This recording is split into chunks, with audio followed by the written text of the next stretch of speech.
The night was quiet over the small farming town. Fields of grain moved gently under the cool wind, and the stars were sharp and bright in the sky. People were used to calm evenings here. The day ended early, and most families were already inside their homes, finishing supper or preparing to sleep. But that night, something strange broke the silence. At first it was a low hum. Aaron, a farmer in his early 30s, stood by his barn stacking hay when he heard it. It was not the sound of wind or any machine he knew. The hum grew into a roar that shook the ground. He looked up quickly and saw a light streak across the sky. It was not like a shooting star. It was too large, too close, and too alive. The light blazed red and gold, cutting across the heavens before dropping low toward the far fields. Then came the crash. The ground trembled under Aaron's feet. A burst of light rose in the distance, and he saw smoke twisting into the night sky. His heart beat fast. He had heard old stories of meteors, but this was no meteor. It looked like something had fallen from the sky with purpose. Within minutes, bells rang across the town square. Villagers stepped out of their homes, pointing at the smoke rising beyond the fields. Some grabbed lanterns. Others carried farming tools, sickles, and pitchforks. Fear moved through the crowd, but so did curiosity. Aaron joined them, and together they followed the smoke. When they reached the edge of the field, the sight made everyone stop. In the middle of the grain lay a broken craft. It was not of human design. Its shape was smooth, almost like a silver shell. The metal glowed faintly, cracked open at one side. Sparks jumped out, and steam hissed from deep inside. The smell of burned metal and strange oils filled the air. Children tried to push forward for a better look, but their parents held them back. The town elder, a man named Roland, raised his lantern high. His voice was calm but firm. "Stay together. We do not know what this is." Then, a sound came from the wreckage. It was not the hiss of steam. It was not the crackle of fire. It was a cry. Everyone froze. The cry was high-pitched, almost like a baby's. Then another sound followed, weak and trembling. From the broken shell, a figure stepped out. She was tall, thin, and her skin shimmered pale blue in the lantern light.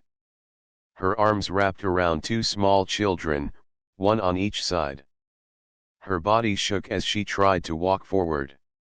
The children clung to her tightly, their large dark eyes filled with fear.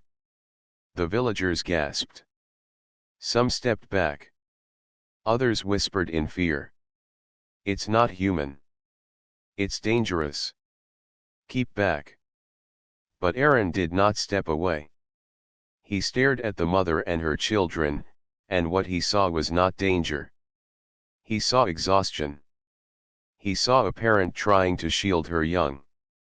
The alien mother stumbled forward and almost fell. Aaron ran quickly and caught her before she hit the ground. The children whimpered but did not let go of her. Aaron lowered his voice, speaking as softly as he could. "It's all right. You're safe here." The mother looked at him with wide eyes. Her lips moved slowly, trying to form words in his language. It was broken, almost painful to hear, but clear enough to understand. "Please. Stay. Shelter. Children." The crowd grew restless. One man shouted, "We cannot keep them. They will bring trouble." Another said, "What if more of them come? What if they bring war?" Fear filled the air. People began to argue. Aaron lifted his head and looked at them. "She is carrying children. Does that look like war to you? Look at her. She can barely stand." The elder Roland walked closer, studying the alien mother. He was cautious, but his old eyes softened at the sight of the children. He sighed. "We cannot make a choice tonight. Bring her to the hall. We will decide together." The villagers, though uneasy, agreed. Aaron helped the alien mother walk. She leaned on him, weak and trembling, but she did not let go of her children. The group moved slowly back to the village. People whispered behind them, some afraid, others curious, but all eyes were on the strange mother who had fallen from the sky. Inside the hall, they laid her on a mat near the fire. The children clung to her side, refusing to let anyone touch them. Aaron gave them water, which they drank eagerly. The mother bowed her head in thanks, though her hands shook with weakness. Roland spoke to the gathered villagers. "We are faced with something new. She asks for shelter. If we accept, danger may follow. If we refuse, we send a mother and her children out to die. Tonight we must think with care." The hall filled with voices. Some argued for safety, saying no stranger should be trusted. Others spoke of compassion, saying no child should be cast out. The debate grew heated. While they argued, Aaron stayed near the alien mother. He watched her struggle to stay awake, her arms wrapped around her children. She did not speak much, only whispered words in her broken voice. "Safe. Please. Home. Remain." Her eyes closed for a moment, but then she forced them open again, as if afraid sleep would steal her children away. Aaron placed a blanket over them and spoke gently. "Rest. No one will harm you here tonight." The children, hearing his calm voice, relaxed slightly. One even reached out a small hand and touched the edge of his sleeve before hiding again against their mother's side. By midnight, the villagers' voices grew tired. Roland raised his hand for silence. "We will not cast them out tonight. At dawn, we will decide. Until then, Aaron will watch over them." No one argued. Perhaps they were too tired, or perhaps deep inside they felt the same quiet pull of compassion. The crowd slowly left the hall, leaving only Aaron, the alien mother, and her children by the fire. The room grew silent. Outside, the wind blew gently through the trees. Inside, the crackling fire warmed the air. Aaron sat on a stool near the mat. He did not sleep. He watched them. He thought of how frightened they must feel, how far they must have traveled, and how much the mother must have risked to protect her children. The alien mother opened her eyes once more. She looked at him and spoke, her voice trembling. "If I warm your bed, will you let us remain?" Aaron understood she did not mean the words as humans might take them. She was asking in the only way she knew, offering comfort in exchange for safety. Her voice was the voice of a parent who had nothing left to bargain with except her care. Aaron shook his head gently. "You do not need to offer anything. You and your children will not be turned away tonight. Rest. Tomorrow, we will see." The mother looked at him for a long moment, as if trying to understand his kindness. Then she lowered her head and closed her eyes. Her breathing slowed, and at last she slept, her arms still wrapped tightly around her children. Aaron stayed awake through the night, watching the fire burn low. He felt that something important had happened, something that would change not only his life but perhaps the life of the whole village. He did not know what dangers might come, but he knew one thing clearly. A mother had asked for shelter. And he could not refuse. The first light of dawn crept into the village, painting the wooden roofs in pale gold. Birds began to sing, but inside the hall, silence remained heavy. Aaron had not slept through the night. He had kept watch over the alien mother and her children as the fire burned low. When the mother finally stirred, she blinked against the light. Her children clung to her arms as if afraid they might be taken away while they slept. Aaron spoke softly. "You are safe. The village will meet today. They will listen." The mother's lips moved slowly as she tried to shape his words. Her voice cracked but carried meaning. "Gratitude. We, alive because of you." Aaron gave a small nod. He had no answers to give her yet. By mid-morning, the villagers gathered in the hall. Men and women, old and young, filled the benches, their faces tense with worry. Some had come out of fear, others out of curiosity. Roland, the elder, stood at the front, his staff in hand. His voice carried over the quiet crowd. "Last night, something new came to us from the sky. A mother and her children stand before us. They ask for shelter. If we give it, we must be ready for the danger that may follow. If we refuse, we send them out into the wild with nothing but fear and hunger. Today we must decide." Aaron helped the alien mother to stand. She was weak, but she held her children firmly. They looked small and fragile, clinging to her long arms. Her eyes moved over the crowd, full of hope but also dread. Roland turned to her. "Can you speak? Can you tell us why you came?" The mother stepped forward slowly.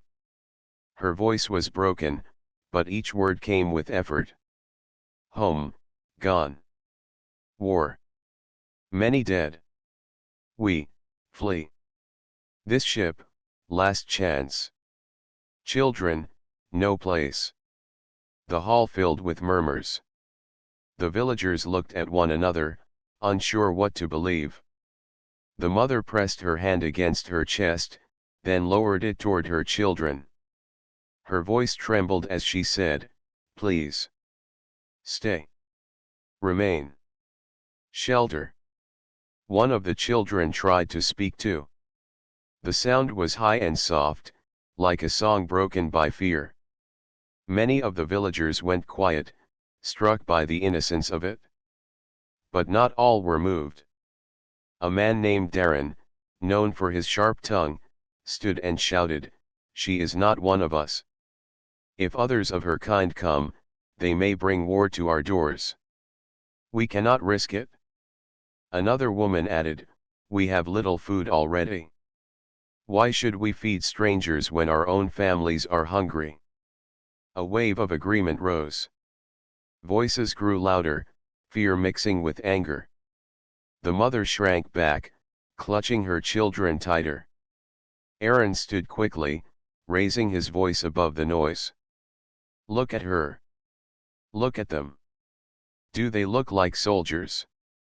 Do they carry weapons? She came with nothing but her children, hoping for mercy. If we send them away, we are not protecting ourselves. We are turning our hearts to stone." The hall quieted for a moment. Aaron pointed to the children. "These little ones will not survive a single night alone. Is that what we want on our hands? To see them die out in the cold because we refuse to help?" His words stirred unease. Some lowered their heads, unwilling to meet his eyes. Roland lifted his staff, calling for order.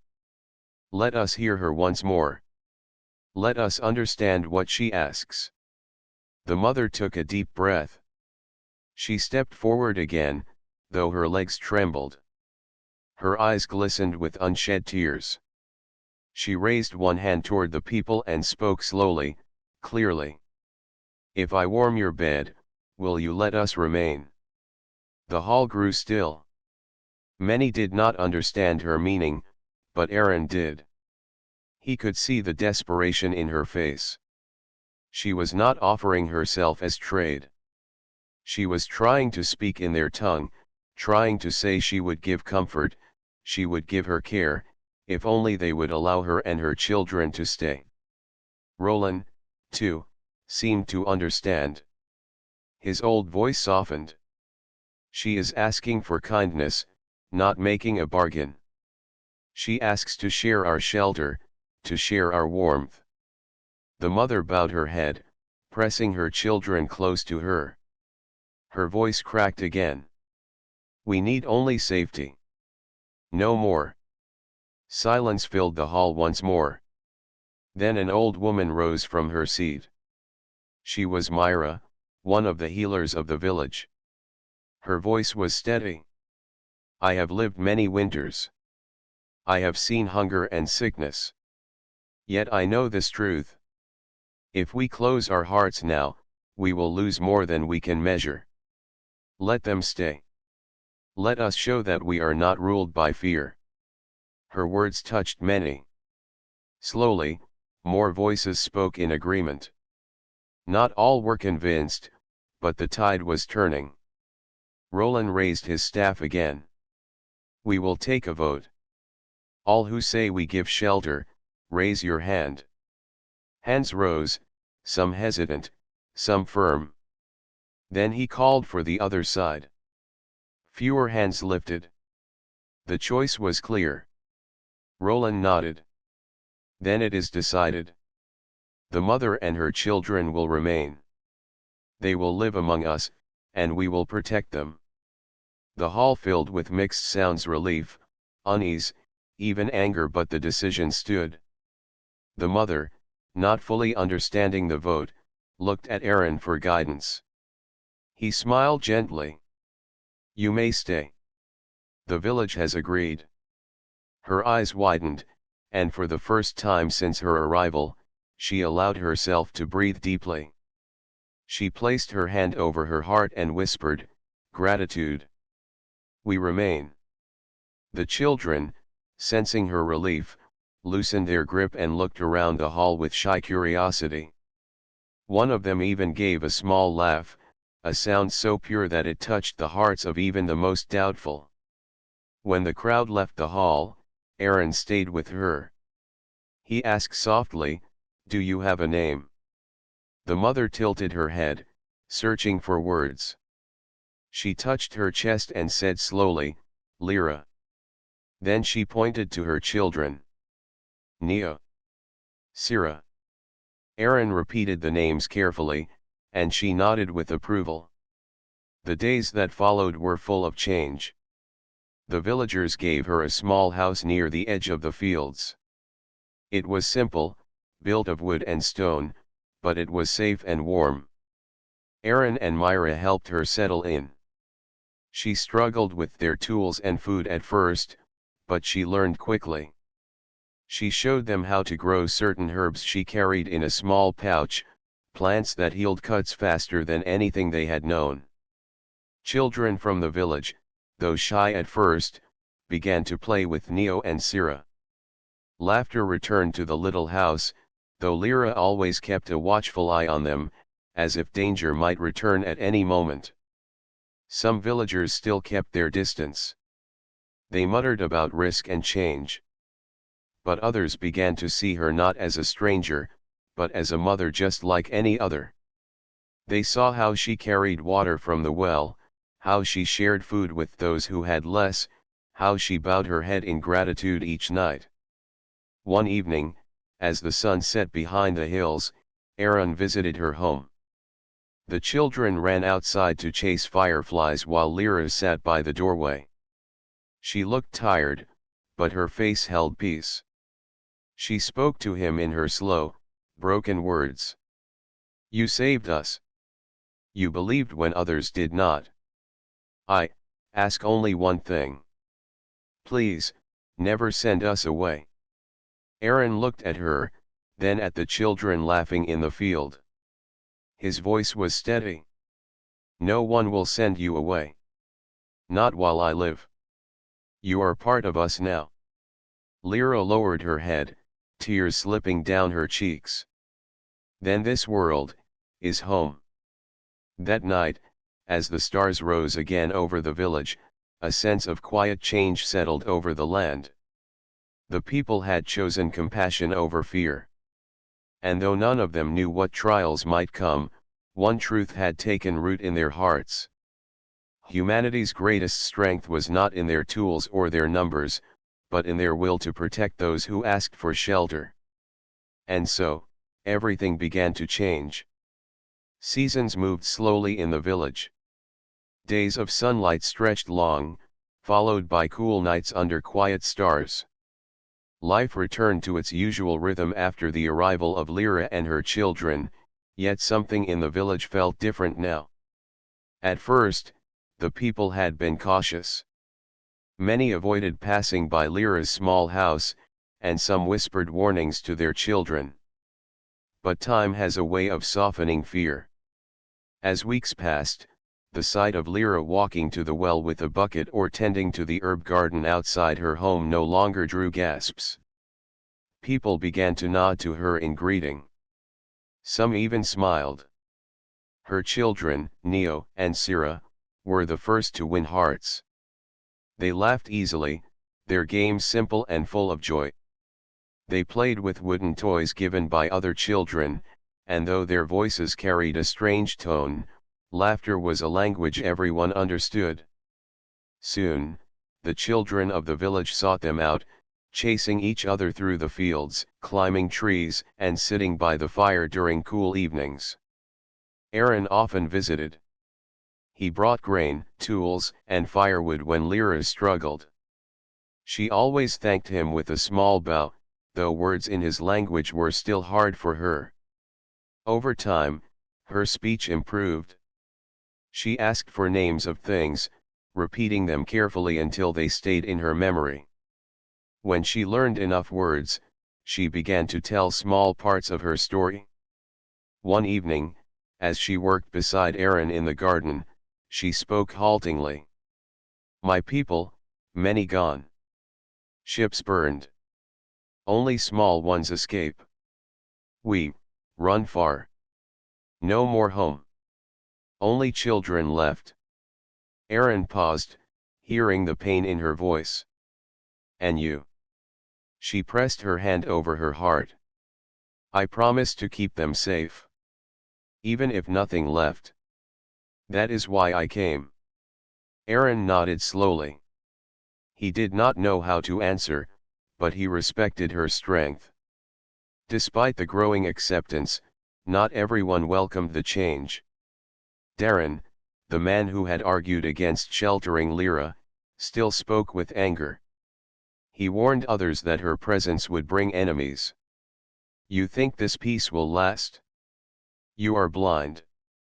Strangers like her never come without danger." His words planted unease, even among those who had grown fond of Lyra. The elder Roland tried to calm the voices of doubt. "Fear builds walls that trap us inside. Let us see who she is by her deeds, not by shadows in our minds." Still, unease remained like a hidden current beneath calm waters. One afternoon, as the children played near the river, a boy slipped and fell into the rushing stream. The current pulled him fast, and shouts rose in panic. Before anyone could act, Lyra ran forward. With no thought for her own safety, she leapt into the water. Her long arms cut through the current with powerful strokes, and within moments she reached the boy. Holding him above the water, she fought the river until others pulled them both to shore. The boy coughed, frightened but alive. His parents wept as they embraced him. And when they turned to Lyra, they could not speak for a moment. She was soaked and trembling, but she smiled weakly, her hands still steady around the child. From that day, even those who doubted her began to see her differently. Whispers turned to words of gratitude. Some brought her food as thanks. Others began to greet her kindly at the well. The act of saving one child had opened many hearts. Yet peace never lasts forever. One night, while Aaron was returning from the forest with firewood, he saw a glow in the sky. It was not the soft light of stars. It was sharp, cold, and moving with purpose. He watched as strange shapes drifted across the horizon. His chest tightened. They were not meteors. They were ships. The next morning, reports came from hunters who had gone far into the hills. They spoke of machines landing in the distance, strange figures searching the land. The villagers gathered, fear heavy in their eyes. Roland stood before them. These are not travelers. They are hunters. They seek what was lost. His gaze turned to Lyra. They come for you. The hall filled with anxious voices. Darren rose quickly, shouting, I warned you. This is what happens when you let strangers stay. You brought danger to our doors. Lyra lowered her head, holding Neo and Syrah close. Her voice shook. They find us. Always. They destroy. Please, protect children. If not me, at least them. The room grew still at her words. She was not pleading for herself, but for her young. Aaron spoke firmly. We cannot hand them over. We are not cowards. If we give them up, we are no better than the hunters who chase them. But fear was strong. Some agreed with Darren. If we fight, we will lose. Others whispered of sending Lyra away secretly, hoping the hunters would leave them alone. Roland listened to every voice. At last, he struck his staff against the floor. No decision will be made in fear. Tonight, we prepare. Tomorrow, we choose. That night, Aaron sat with Lyra outside her small house. The children slept inside, their breathing soft. The stars above were sharp, but the horizon glowed faintly with the lights of ships. Lyra looked at the sky with sorrow. They find me always. If I stay, danger comes. If I go, I die. Children die too. Aaron placed his hand firmly on the table beside her. You are not alone now. This village is your home. We will not betray you. Her eyes filled with tears, but she tried to smile. You, kind. But your people fear. Fear is strong. Aaron's voice grew firm. So is courage. And sometimes courage is found in protecting the weak. The next day, scouts reported that strangers had landed not far from the forest edge. Their machines moved swiftly, scanning the land. The villagers knew time was short. Roland called the people together. His voice carried heavy weight. The hunters demand we give her up. If we do, they may leave. If we refuse, they will attack. We must decide. Silence followed. All eyes turned to Lyra, who stood with her children behind her. She did not beg. She did not cry. She only whispered, I ask only to remain. If you send us away, we have nothing. If you keep us, we will give all we can to help. She looked at each villager, her gaze full of quiet strength. I am not soldier. I am mother. I bring no war. Only plea. The people shifted uneasily. Some wiped tears from their eyes. Others clenched their fists, torn between fear and compassion. Aaron stepped forward, his voice steady. This is the change we face. We can choose to protect life, or we can choose fear. If we cast her out, we lose our humanity. If we keep her, we risk much, but we hold to who we are. Which choice makes us stronger? The villagers listened. They remembered the child she had saved from the river. They remembered her soft voice in the hall, asking only for safety. Slowly, heads began to nod. Whispers grew into agreement. Roland lifted his staff. Then it is decided. We stand together. She remains. Cheers rose, though they were mixed with fear. Lyra bowed her head deeply, tears falling to the floor. Neo and Syrah clung to her hands, their small faces full of hope. That night, the villagers prepared. They gathered tools, wood, and stones. Lyra helped them with what little knowledge she had, showing how to shape pieces of her broken craft into shields that could resist fire. Aaron organized watch groups along the forest edge. Children were hidden safely in caves nearby. For the first time, the village stood not as farmers alone but as defenders. And as the horizon glowed brighter with the approach of enemy ships, one truth became clear. The presence of a mother from the stars had changed them. Where once they feared strangers, now they stood ready to fight for them. This was the change no one had expected. The night was heavy with silence. The villagers stood together on the edge of the forest, their lanterns glowing softly. Shadows stretched long across the fields, and in the distance, faint lights flickered in the sky. The hunters were near. Aaron tightened his grip on the wooden spear in his hand. It was not much, but it was all he had. Beside him, men and women stood ready, carrying farming tools sharpened into weapons. They had no army, no armor, but they had their will. Behind them, the children and elders waited in the caves hidden by rocks. Lyra stayed close to her children until the last moment. When Neo and Syrah were taken to safety, they clung to her hands, their eyes wide with fear. She bent down, pressing her forehead against theirs, whispering words in her own tongue. Her voice shook, but her eyes were steady. Aaron came to her side. "It is time." She rose and nodded. Though her body trembled, she walked with him to the front lines. She carried no weapon, but around her waist she wore pieces of her broken craft, shaped into small devices she had made for defense. They were not strong, but they might buy time. The villagers whispered as she passed. Some had doubted her before, but now they looked at her with respect.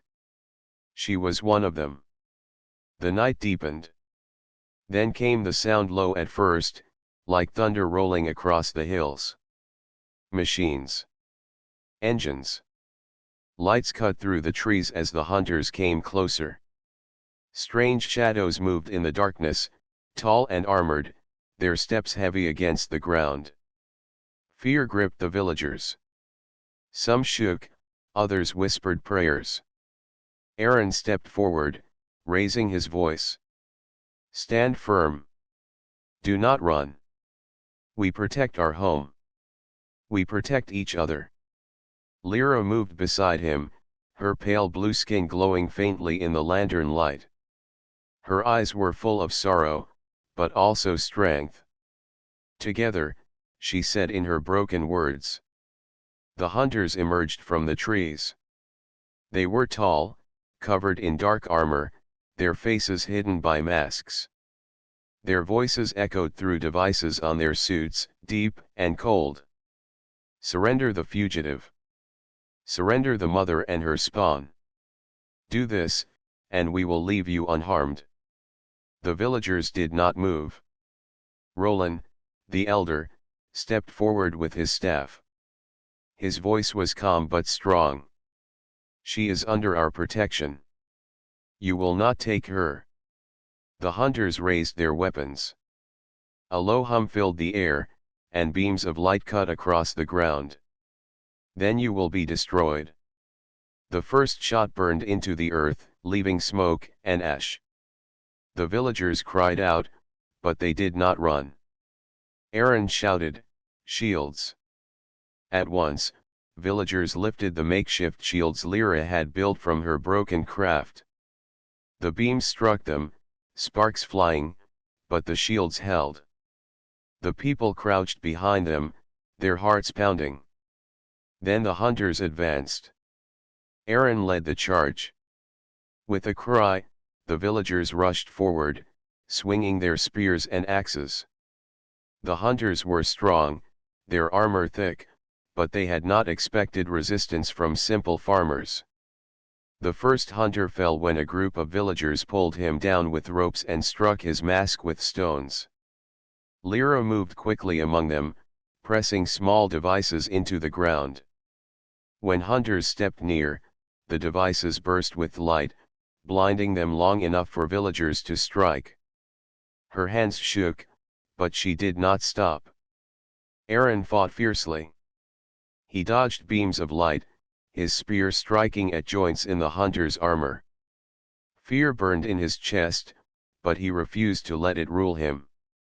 Around him, others fought with the same desperate courage. The battle raged across the field.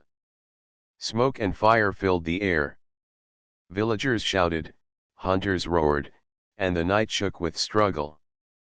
Then a terrible cry rose from the trees.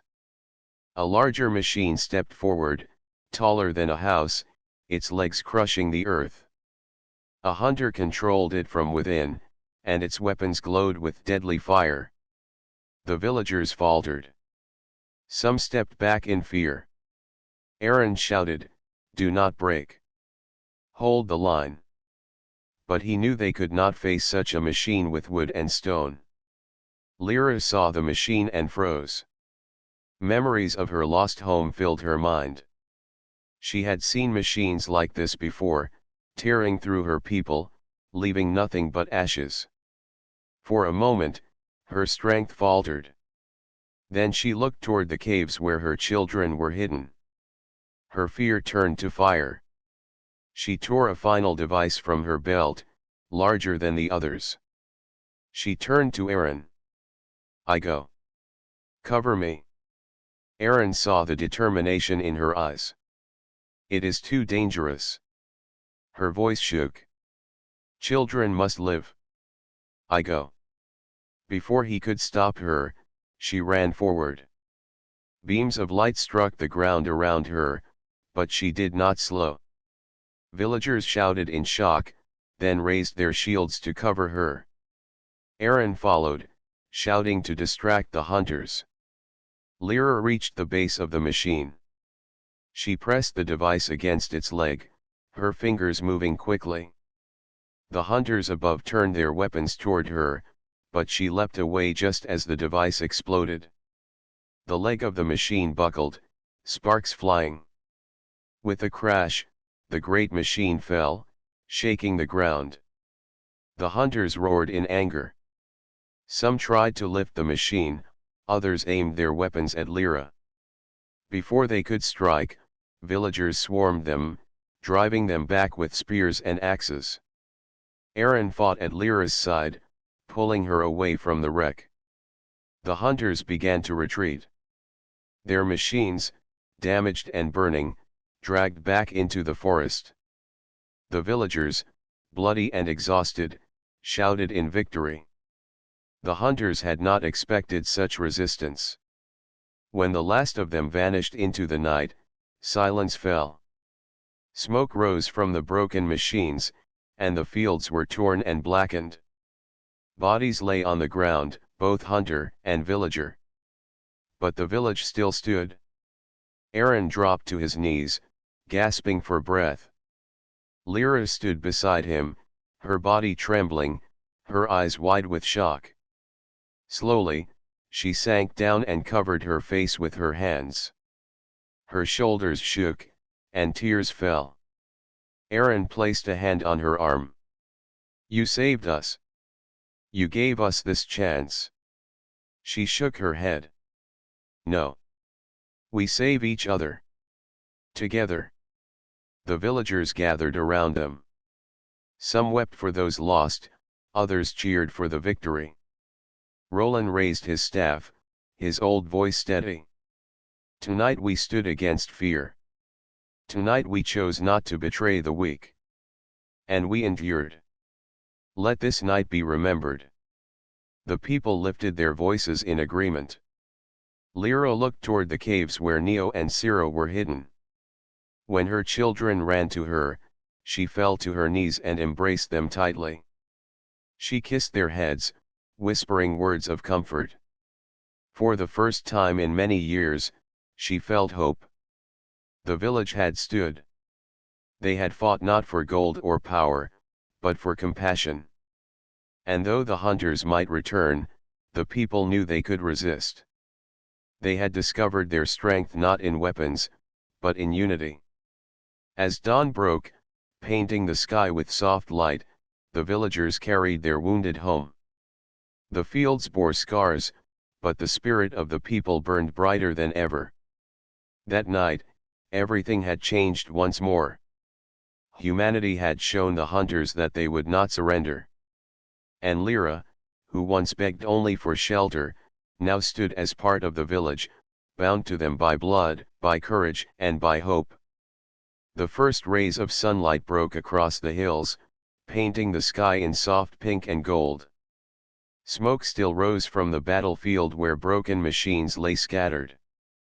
The air smelled of burned metal and scorched earth, yet the village still stood.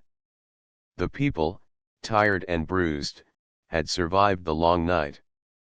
Aaron walked slowly through the field, his spear dragging against the ground. His arms ached, and his clothes were torn, but his eyes were sharp. Around him, villagers moved among the ruins, searching for wounded, gathering tools, and carrying away the fallen. The cost had been heavy. Some friends would never rise again. Yet as he looked toward the village, he felt a quiet pride. They had faced the hunters and had not been broken. At the edge of the field, Lyra sat with her children, Neo and Sira.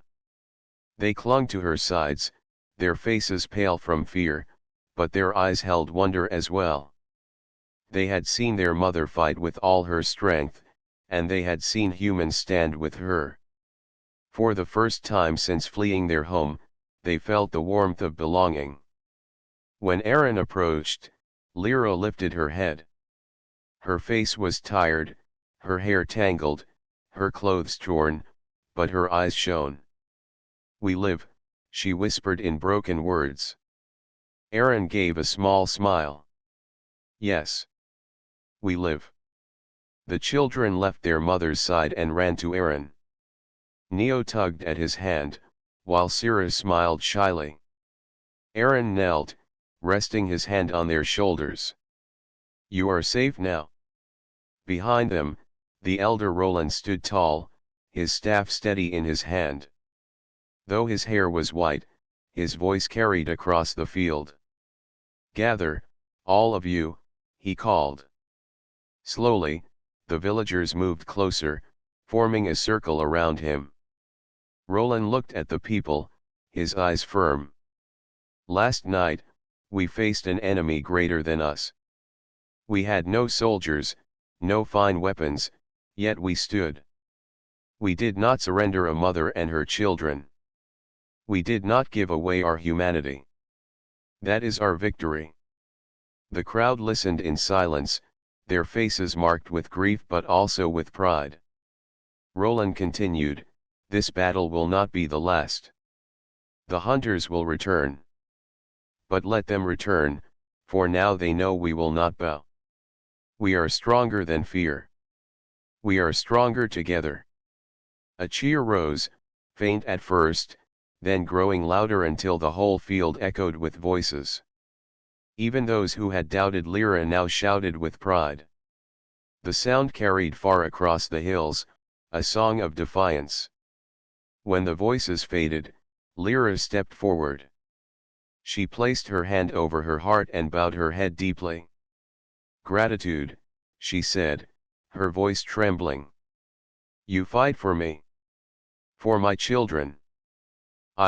No words." Roland smiled gently. "You need no words. Your actions spoke last night. You are one of us now." The villagers nodded. In that moment, Lyra and her children were no longer strangers. They were family. Days passed. The village worked together to repair the damage. Houses were rebuilt, fields cleared, and walls strengthened.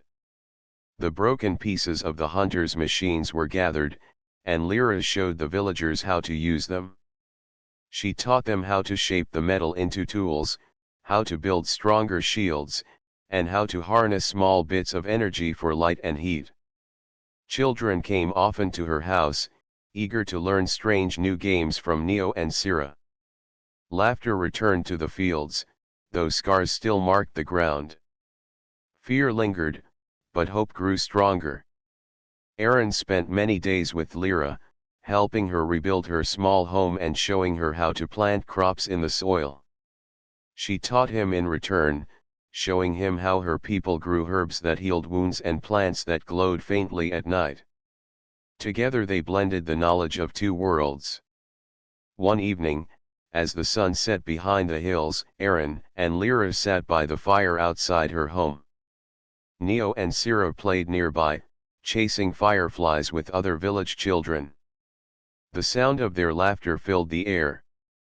Lyra looked at Aaron quietly, her voice soft. Before, I have only fear. Only running. Now, I see hope. I see home. Aaron turned his eyes to her. You have given us something too. You showed us courage. You reminded us who we are. For a while, they sat in silence, watching the fireflies glow. Then Lyra spoke again. Hunters will come back. They do not stop. They will search. I fear for you. Aaron's voice was steady. Then we will be ready. Together. Her eyes glistened, and she lowered her head. Together, she repeated softly. Weeks turned to months. The village grew stronger.